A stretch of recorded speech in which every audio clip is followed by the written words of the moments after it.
Thank you Trump అంటున్న Israel. పశ్చిమాసియాలో యుద్ధం చల్లారినట్లే కనిపిస్తోంది.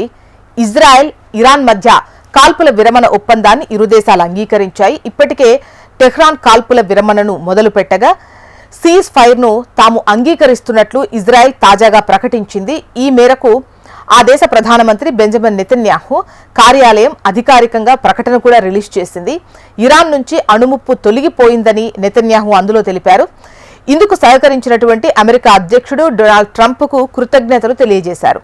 ఆపరేషన్ రైజింగ్ లయన్ అన్ని లక్ష్యాలను ఇజ్రాయెల్ సాధించింది. ప్రత్యర్థి ఇరాన్ నుంచి పొంచి ఉన్న 2 ప్రధాన ముప్పులను, అణు, బాలిస్టిక్ క్షిపణులను తొలగించాం.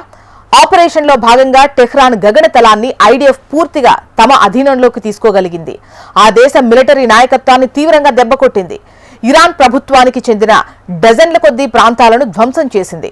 మరో సీనియర్ అణు శాస్త్రవేత్తను కూడా హతమార్చింది. టెహ్రాన్ గుండెను ముక్కలు చేసింది అని ఇజ్రాయెల్ పిఎంఓ కార్యాలయం తమ ప్రకటనలో వెల్లడించింది.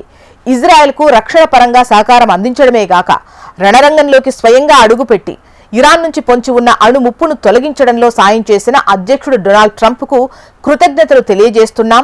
లక్ష్యాలు నెరవేరడంతో పాటు ట్రంప్ చేసిన సమన్వయంతో ద్వైపాక్షిక కాల్పుల విరమణ ఒప్పందం ప్రతిపాదనను మేం పూర్తిగా అంగీకరిస్తున్నామని నెతన్యాహు ప్రభుత్వం వెల్లడించింది.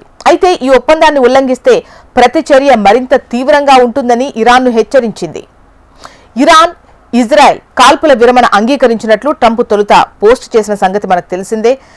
టెహ్రాన్ కాల్పుల విరమణ పాటిస్తుందని, ఆ తర్వాత ఇజ్రాయెల్ మొదలు పెడుతుందని ఆయన పేర్కొన్నారు. దీంతో యుద్ధానికి ముగింపు లభిస్తుందని తెలిపారు. ఈ ప్రకటన తర్వాత కూడా ఇరు దేశాల మధ్య దాడులు జరిగాయి.